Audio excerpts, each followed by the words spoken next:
The scalability of having a digital company, having a digital thread within the company is really pretty dramatic.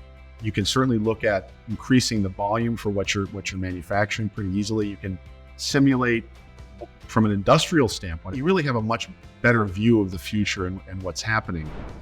Hello, everyone, and welcome to the Optimistic Outlook. I'm Barbara Humpton, CEO of Siemens USA. So to kick off the year, I shared my first Optimistic Insights episode, where I talked through the trends driving a resurgence in American manufacturing. We're seeing significant levels of new investment in American industry. Siemens alone invested more than $500 million into new U.S. manufacturing facilities last year. Today, we're going to look at this from a slightly different perspective.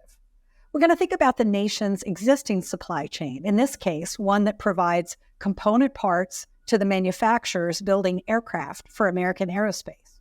Aerospace manufacturers have been addressing a steady backlog of orders, and what we're going to do is explore the potential for technologies from 3D printing to software to help these suppliers produce their component parts faster. You'll see it's possible for suppliers to make components that perform better and are more sustainable.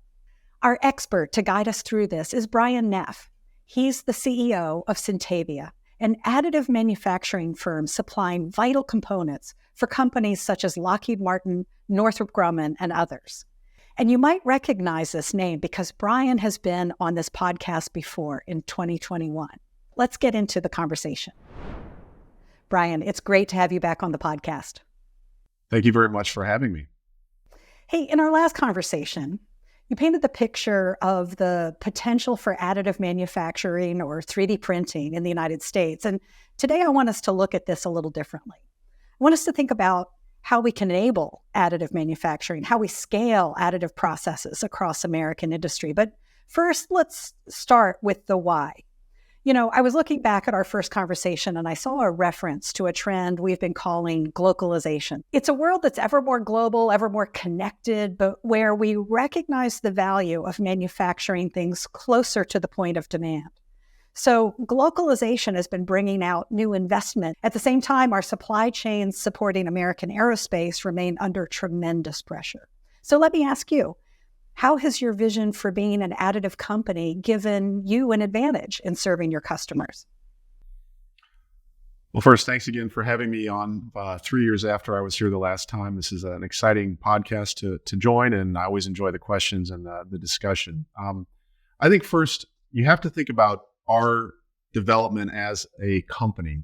We started out as lovers of the technology, as believers in the technology, without a real purpose or a real end market in mind. And so we were looking at different industries. I'm personally from the aerospace industry, and my background is commercial aerospace. But when we started out, we were looking at, oil and gas, and of course, aerospace and defense, but automotive, automation. And we were trying to sort of figure out where the right approach was for the use of additive in terms of an end market. What we found over time is that we really needed to focus on specific end components and end markets, and that is aerospace components, particularly mechanical components. And so we don't really view ourselves as an additive company anymore. We are the world's first all-digital aerospace component manufacturer. And I think that's looking at the last 3 years and our development and who we are has been the major change. We are taking a need within the aerospace and defense industry, specifically thermodynamics or propulsion, and we're using additive as a tool to develop a digitally optimized and improved component. And I think that's a pretty fundamental difference in the way that we've looked at our company over the past 3 years.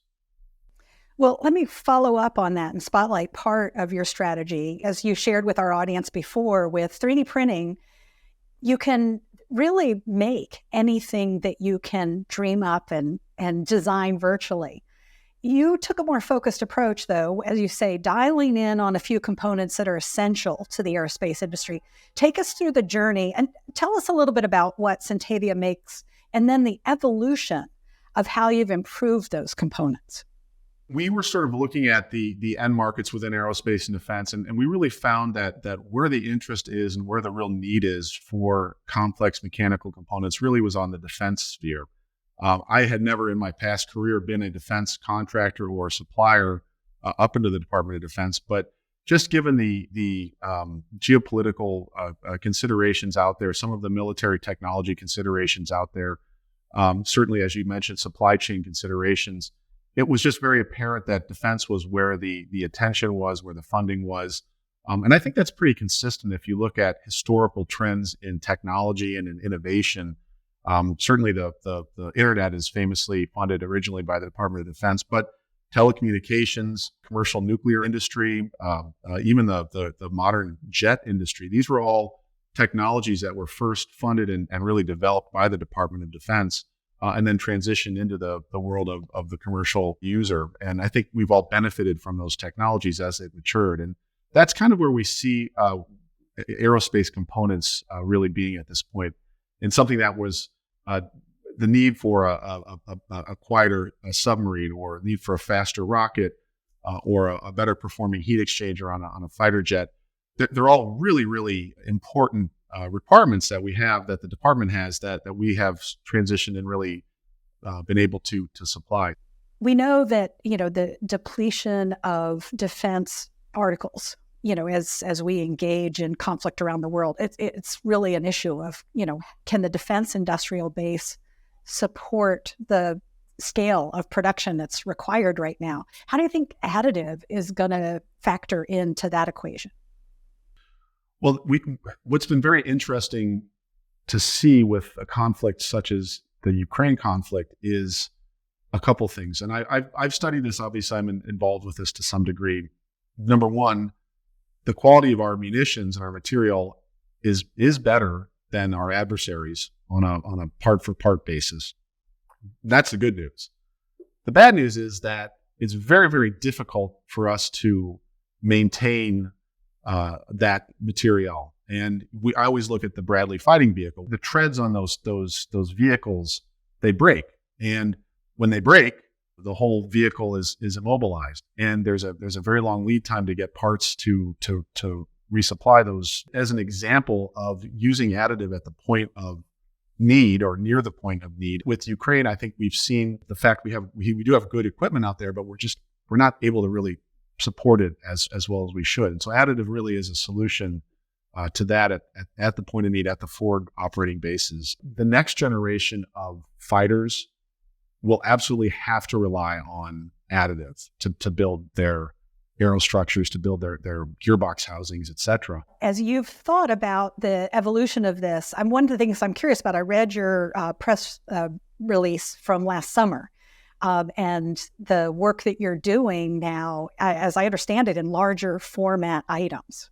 People say to me sometimes about additive, is this technology becoming obsolete? Is there a new additive technology that's coming down that's going to render all of your investments and all of your knowledge base obsolete? And the answer is absolutely not. What has happened is that in the world of powder bed fusion, machines are getting bigger, they're having more lasers, and the software is getting faster and smarter. It's resulting in a faster, more cost competitive delivery product. And what we found, the crazy thing is, Barbara, that the knock on powder bed fusion and additive always was that it was too expensive at the unit level, and that you couldn't get economies of scale with this technology. It was one print, one part.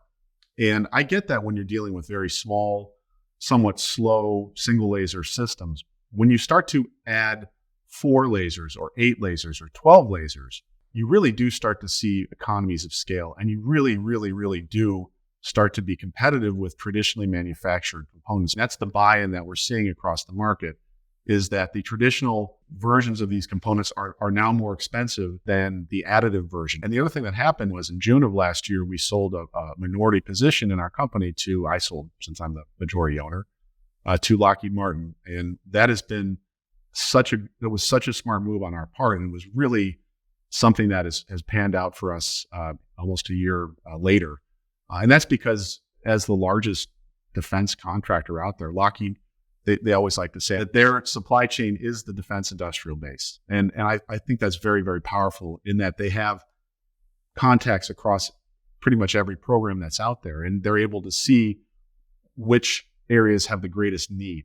And that's been the key for us. Where is the supply chain failing the most? On what programs are we seeing huge delays? Are we seeing huge performance issues? Are we seeing cost overruns? let's use additive to fill those gaps and to fix those problems. And I think that's something that has been really, really gratifying for us working with Lockheed. And, within the defense industrial base, it's certainly a competitive industry, but because of the nature of all of those lead systems integrators and how they're all sort of related to each other, it's nice to see that there is some cooperation. Yeah, Brian, this note that you make about Lockheed Martin and their investment in you, it's really interesting because this is a phenomenon we're seeing right now is the power of ecosystems. And when a prime contractor like Lockheed Martin notices the power of an emerging technology and then invests in it and helps bring it to market, it's actually helping to accelerate the innovation cycle. And so I'm hearing all of the key attributes that we look for with our ecosystem partners, the alignment of our objectives, the ability to enhance each other's performance, and then this recognition that we're actually specializing in things that are very, very different. And Lockheed Martin isn't going to replicate what you've done. You're not going to replicate what Lockheed Martin has done. But together, you're going to be able to respond to the Department of Defense more effectively. We hear a lot about how technology can help execute an operating model. No, technology is the operating model. And Sintavia is demonstrating this today by how you've used software to implement what we call a digital thread. So, Brian, how do you define the digital thread? It is an overused term. We all sort of can accept that, but I think there's probably not a better term to use that's out there. And what it means to us, and the way I look at it, is effectively a single file or a single digital source of data that can describe a component and then instruct how that component is manufactured and is processed and is tested, all in effectively a single file. Now, understanding that there are different operating, different computer programs within that file that will probably have to be used. But with respect to the Siemens program where everything, the operating system, where everything sort of talks to itself, that's really the power. You can have a digital thread that's a bunch of different thumb drives that are sitting on your desk that you have to kind of, plug and play, or you can have it under a single roof, which is the path that we've chosen. And so when you're able to access data at different points in a component's manufacturing life cycle and, understand what's happening at those points and change variables at those points and see the impact upstream and downstream. That's what I mean by a digital thread, in that it's all connected. Every aspect of that component's life, while it's going from an idea in an engineer's head to going out the shipping and receiving door, is captured in a single file or in a single location and is able to be accessed and manipulated as needed to ensure that the component meets the quality standards it needs to and also is certifiable. So you at Sintavia have actually gone through a process to introduce all aspects of the digital thread into your operations. Give us some behind the scenes insights into the steps you went through to make that possible. Well, when we started out, we were never, because additive is a digital technology by nature, we were always a digital company. I mean, we weren't out there with slide rules, and pieces of paper on clipboard, et cetera. We were always a digital company. We never really put together a system that really was talking to itself and talking to other aspects within the manufacturing process. The other aspect is our revenue base and our customer base was so diverse that we really struggled with dealing with some of the certification requirements of other industries. And as a result, we ended up with a system that, while it was on a computer, it was really sort of, well, I remember we have to go over here to find this. And oh, no, I remember you have to go and do this. So the element of human error was quite high. And as we changed our revenue profile and our customer profile and focused really on lead systems integrators within the defense industry, platform OEMs within the commercial aerospace and space industry, it's made it a lot easier for us to adopt a fully digital manufacturing environment. Do you think of yourself as a digital native company, or how has your team had to adapt their practices to make this overall process successful? I would say that for the most part, we are a digitally native company in that when we started out, we did use the whole Excel paper router type process. We were just getting to know the software on the machines and the software on the file modeling, et cetera. And I remember it was about 2020 and I was at a Siemens event and I had a great slide, which I still use and I still love, that showed all of the different modules that exist out there that in order to be successful in creating a full digital thread, if you're not using a software like Siemens, you have to import and export throughout all of them, from design and simulation and building the manufacturing plan and then processing through the printer and post-processing and certification. I call it the balkanization of software. It's very cumbersome. There's definitely no feedback upstream and downstream. And so when we started out, we were using some of that. We were, as I sadly say, we were using, Excel sometimes when 2015, 2016, 2017. And so when we made that transition, it was painful, but it wasn't, since we were so small, it wasn't really the hardest thing for us to do. Without question though, Barbara, the number one thing that companies encounter, and this has always been the most important and also most difficult thing to change, is culture. And are we going to buy into becoming a fully digital company? And I was able to, with the help of a great team and great leadership within that team, make the argument to our 100 plus employees that this is the direction that we're going, and here's the benefits to that. So, take the time up front to get trained, to understand what is required of you as a engineer, or as a technician, or as a quality inspector, to make it work. And we're getting to that point where there's almost a complete buy-in in what we're doing. And once you have that, once the culture is established, then it rolls forward very, very well. When you're dealing with something that is as complicated as an F-35 heat exchanger or an impeller for a submarine, you're simulating and you're looking at it and you end up with a problem here, you want to be able to trace that problem way back and see if you change this on either the manufacturing plan or on the simulation, or wherever on the post-processing. And then when you do have setbacks, as you always do, you need to see in both directions, and you need to understand why, or at least why you think something happened, and you need to course correct. And having that full digital thread is absolutely critical. This is the whole magic of the moment, is that we're not just doing what we used to do using new tools. You can actually do different things now, and you're exploring that edge. Now, this has led to some incredible business growth as well. You've experienced 40% growth over these last years. What's the potential now that you've activated the digital thread solution? Well, I think it becomes easier. That's the thing. The initial curve on understanding how to use the technology is a big one, and I think that we're beyond that. So the scalability of having a digital company, having a digital thread within the company, is really pretty dramatic. You can start looking at adjacent part families.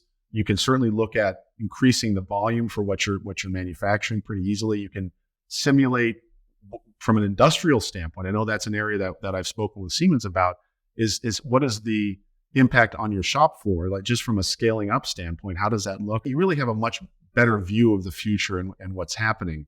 So I look at the programs that we're on, and we're going to continue to perform great on those, but there's all these other different areas. And that's one thing I love about the Lockheed investment, is that, again, they know where their sticky points are, and there's a lot of them. So we are, knock on wood, we have enough business as we can handle for the next, 5-6 years.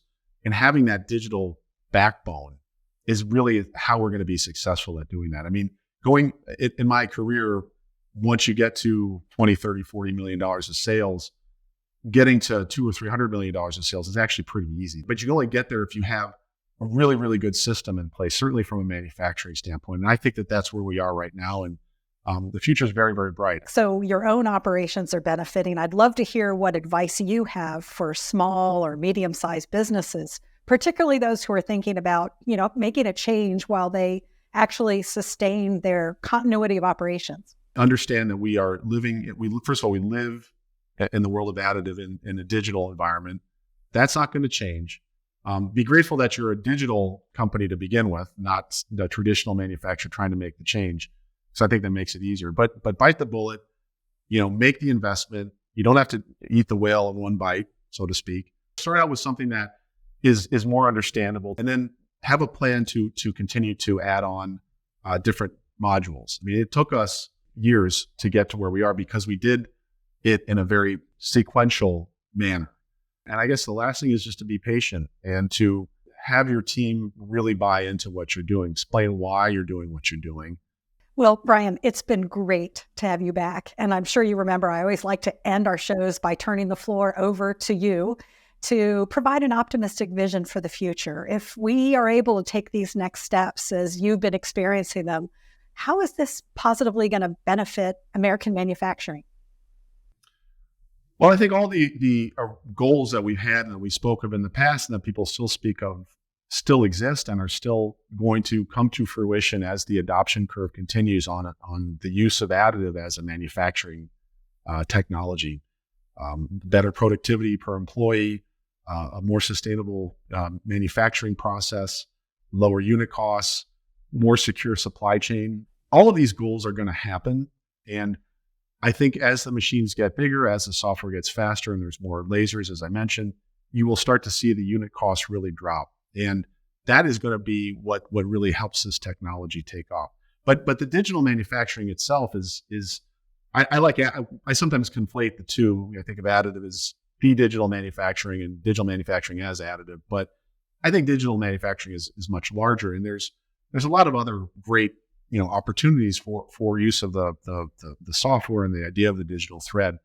But specifically to additive, it's the goals are still out there, and we are going to get to those for the broader picture, and we still are on track to reach the end that we all want. It's exciting. This is a business in transformation, and it's fun to check in with you. Thank you very much for the opportunity. It's great to talk to you, Barbara. Hey, so I hope you've learned a lot from this conversation. With additive manufacturing, we can produce things faster, more cost effectively, and more sustainably. We can make things that perform better too. And Brian and the team at Sintavia demonstrate a big opportunity, that we have all of the technologies we need to industrialize 3D printing across American manufacturing. So we've put plenty of resources for you in the show notes if you want to dive deeper into anything Brian and I discussed. And please reach out to me on LinkedIn if you have comments or feedback on what we've talked about.